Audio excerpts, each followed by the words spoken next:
सभी छात्रों को नमस्कार। जय श्री कृष्णा। गंगोत्री स्कूल गोंडल में आपका हार्दिक स्वागत है। कक्षा 7वीं विषय हिंदी में अब तक हमने पहला, दूसरा, तीसरा, चौथे एकम का अभ्यास कर लिया है। आज हम कविता 5 हिंद देश के निवासी का अभ्यास करेंगे। कविता का नाम है हिंद देश के निवासी, भारत देश के निवासी। वही भारत देश जो संसार के सभी देशों में, प्राचीन देशों में उसकी गिनती की जाती है। हमारा भारत देश में सबसे पहले सभ्यता के सूरज का उदय हुआ था और कई महापुरुष हमारे भारत देश में हो गए हैं और ऋषि मुनियों की तपोभूमि हमारे भारत देश की भूमि कहलाते हैं। हमारे भारत देश में रामायण, महाभारत, गीता जैसे प्राचीन ग्रंथों जो दुनिया को सही जीने की राह दिखाते हैं। भारत देश में कई ऐसी नदी है जो गंगा, यमुना, ब्रह्मपुत्र, कृष्णा, कावेरी जो प्रसिद्ध नदी है। और भारत देश में संसार में सबसे ऊंचा पर्वत हिमालय पर्वत भारत देश का गौरव है। अलग अलग होकर भी सभी नागरिक एक होकर भारत देश में रहते हैं। किसी का धर्म अलग है, किसी की भाषा अलग है, किसी की जाति अलग है, फिर भी वह भारत देश के नागरिक कहलाते हैं और सभी एक होकर रहते हैं। विविधता में एकता ही भारत देश की सबसे बड़ी विशेषता है और ये एकता ही भारत देश को निरंतर प्रगति करने की सीख देते हैं। तो छात्र, ऐसा ही कुछ काव्य आज हम लेकर आए हैं।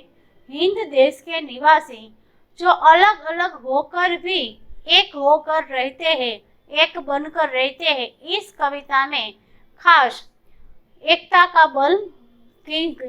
की बात की गई है कि भारत देश में अलग अलग होकर भी सब एक होकर रहते हैं। तो अब छात्र हम इस कविता को आगे पढ़ेंगे। कविता का नाम है हिंद देश के निवासी। किस देश के निवासी हैं हम? भारत देश के निवासी हैं, हिंद देश के निवासी हैं। निवासी का मतलब होता है कि हम सब भारत देश के नागरिक हैं।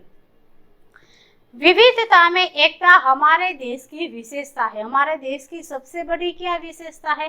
तो कि विविधता में एकता, अलग अलग होकर भी सभी लोग एक होकर रहते हैं। साथ ही विकास और शक्ति की परिचायक भी, और साथ में एकता सब रखकर भारत देश का विकास करते हैं।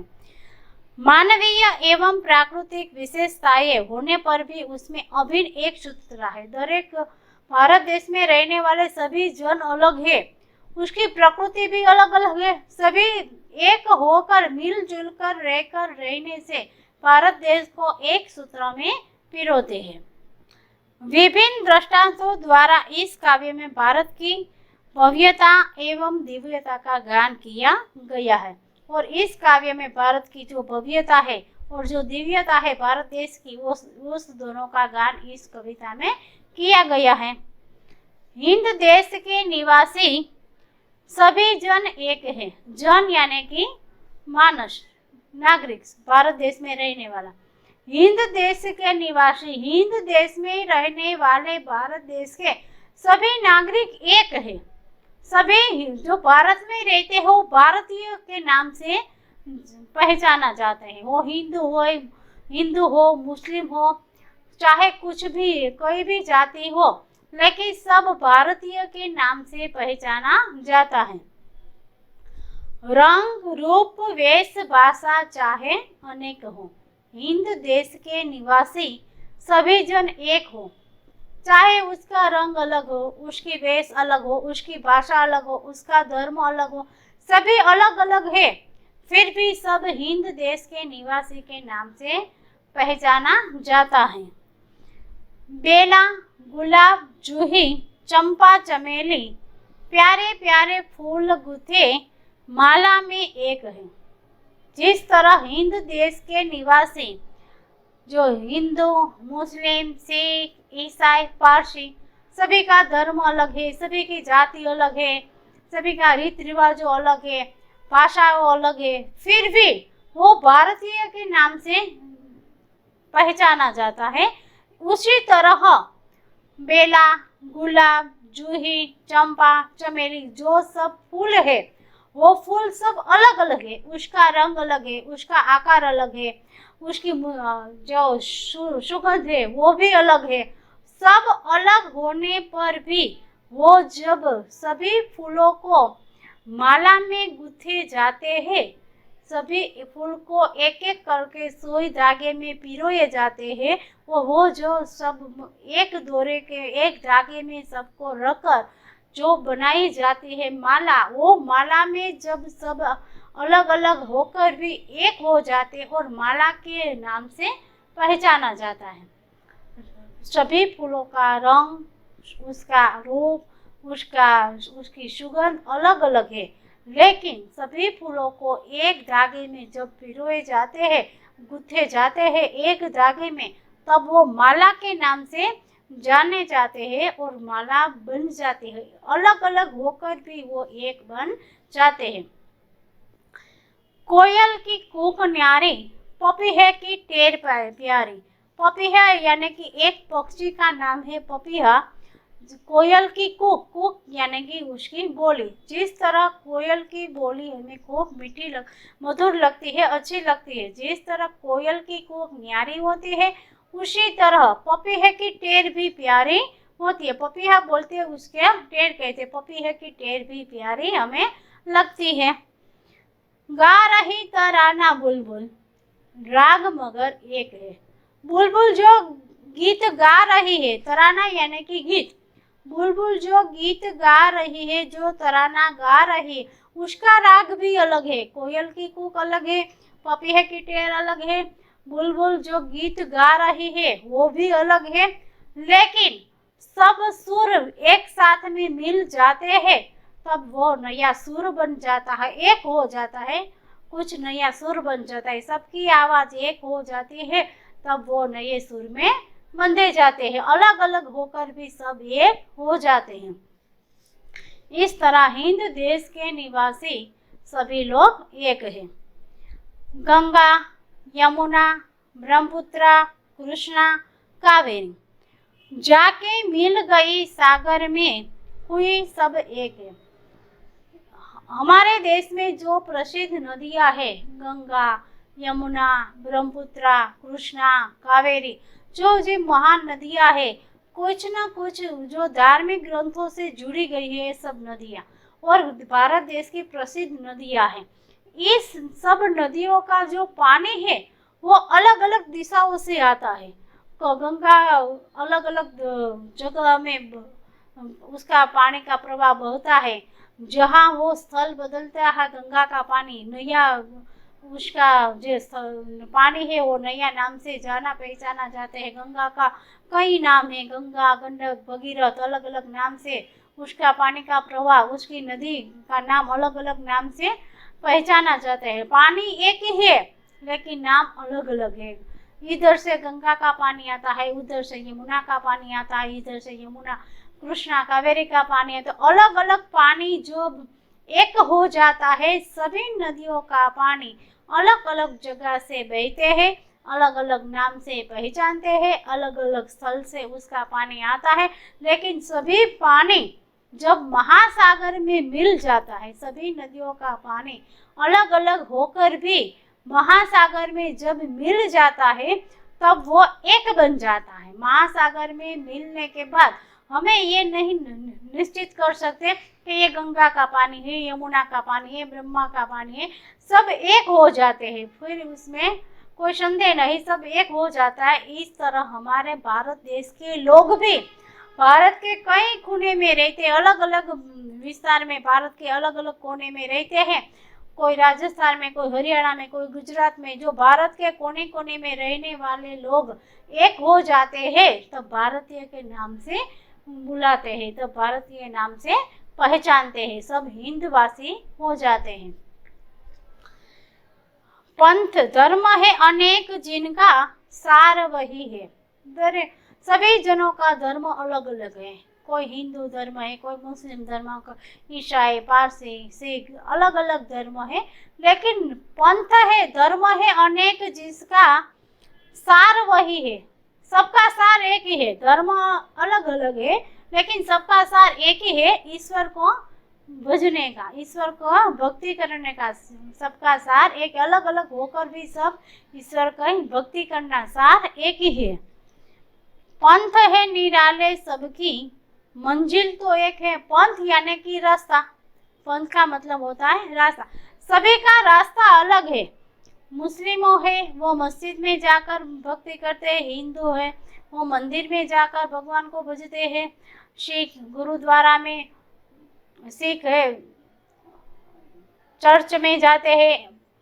इस तरह अलग अलग धर्म के लोग अलग अलग मंदिर, मस्जिद, चर्च में, गुरुद्वारा में जाते हैं। पारसी वो अलग अलग जाकर भगवान को भजते हैं, कोई राम कहते हैं, कोई अल्लाह कहते हैं, कोई खुदा कहते हैं, रहम कहते हैं, गॉड कहते हैं, लेकिन भगवान तो एक ही है। सबको पाने की मंजिल तो एक ही है, सबके पंथ निराले है, सबके रास्ते अलग है, लेकिन भगवान को पाने की मंजिल तो एक ही है। सबकी मंजिल तो एक है, भगवान को पाने की, भगवान की भक्ति करने की।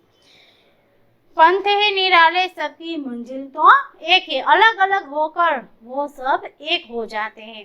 तो इस कविता में हमें एकता को आगे बढ़ाना है, और भारत देश ऐसा ही देश है कि इस देश में सभी जाति के लोग रहते हैं, सभी धर्मों को प्राधान्य दिए जाते हैं, और ये भारत देश ही सभी देशों में ऐसा देश है कि देश में जो अलग अलग होने पर भी वो एक होकर रहता है, और एक बनने से, भारत देश की एकता को बढ़ाने से भारत देश को विकसित किया जाता है, और भारत देश आज तक एक होकर देश में कई सारी प्रगति कर सकते हैं। अब इसका भाषांतर करेंगे। हिंद देश ने निवासी, આપણે ક્યાંના નિવાસી છે તો કે હિન્દ દેશના નિવાસી, ભારત દેશના નિવાસી, એવો ભારત દેશ કે જે બધા પ્રાચીન દેશોમાં ભારત દેશને ગિનતી, ભારત દેશની ગણતરી જે જૂનામાં જૂના પ્રાચીન દેશોમાં કરવામાં આવે છે, બધા દેશોની અંદર ભારત દેશની ગણતરી પ્રાચીન દેશની અંદર કરવામાં આવે છે। એ આપણો ભારત દેશ કે સૌથી પહેલા ભારત દેશની અંદર જ સભ્યતાના સૂર્યનો ઉદય થયો હતો। ભારત દેશની અંદર કેટલાક એવા મહાપુરુષો બની ગયેલા છે। ખાસ કરીને ભારત દેશની જે ધરતી છે એ ઋષિ મુનિઓની તપોભૂમિ તરીકે ઓળખવામાં આવે છે। આપણા પ્રાચીન ગ્રંથો છે, જે રામાયણ, મહાભારત, ગીતાજી જેવા જે ગ્રંથો છે એ ભારત દેશને તો નહીં પણ દુનિયાના બધા દેશોને સાચી જીવવાની રાહ બતાવે છે કે સાચું જીવન શું છે, એવા સારા ઉપદેશો એ આપણે એ ગ્રંથોમાંથી મળી આવે છે। ખાસ કરીને ભારત દેશનો જે હિમાલય ઊંચો પર્વત છે, આખા વિશ્વનો ઊંચો પર્વત જે હિમાલય પર્વત છે એ ભારતનું એક ગૌરવ વધારે છે, ભારતનો શાન છે, ભારતનું ગૌરવ વધારે છે। અને એવી જે પ્રાચીન નદીઓ છે જે ધર્મની સાથે જોડાયેલી છે, મહાન નદીઓ છે, જે ગંગા, યમુના, બ્રહ્મપુત્ર, કૃષ્ણા, કાવેરી, આ જે પ્રાચીન ગ્રંથો સાથે જોડાયેલી જે નદીનું મહત્વ છે, આવી ભારત દેશની પ્રસિદ્ધ નદીઓ છે।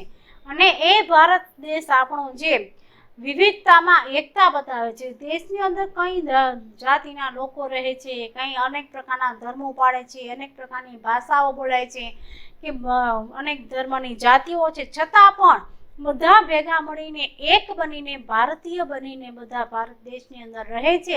અને આ એમની એકતા જ ભારત દેશને સતત ને સતત નિરંતર પ્રગતિ તરફ લઈ જાય છે, અને આ એકતા દ્વારા જ ભારત દેશનો વિકાસ થાય છે। હવે આપણે કાવ્ય જોઈએ। हिंद देश के निवासी सभी जन एक है। भारत देश ની અંદર રહેતા લોકો બધા એક છે। હવે હિન્દુ હોય તે ભલે, મુસ્લિમ હોય તો ભલે, શીખ, ઈસાઈ, પારસી, અલગ અલગ જાતિના લોકો રહે છે ભારત દેશની અંદર, પણ બધા ભેગા મળીને રહે છે। ભારત દેશની અંદર એક બનીને રહે છે। અલગ અલગ હોવા છતાં વિવિધતામાં એકતા ભારત દેશની અંદર જોવા મળે છે। બધાના ધર્મો અલગ છે, બધાની જાતિઓ અલગ છે, બધાની ભાષાઓ અલગ છે, છતાં પણ બધા ભેગા મળીને એક બનીને દેશની અંદર રહે છે અને ભારત દેશની અંદર બધા ભારતીય નાગરિક તરીકે ઓળખાય છે।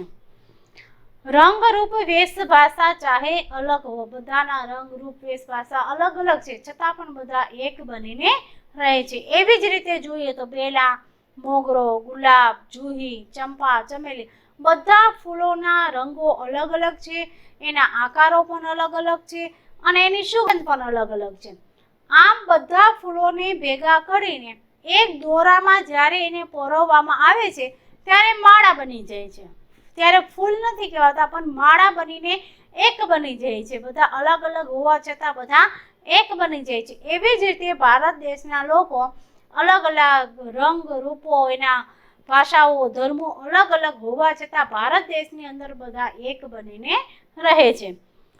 કોયલનો જે અવાજ છે તે ખૂબ જ મીઠો હોય છે। કોયલની બોલી કૂક યાની કે બોલી, કોયલની બોલી ખૂબ જ મીઠી છે। એવી જ રીતે પપીહાનો જે પપૈયા એટલે એક પ્રકારનું પક્ષીનું નામ છે પપીહા, એ પપીહાનું જે પુકાર છે એ પણ ખૂબ પ્યારી છે, ખૂબ મધુર છે।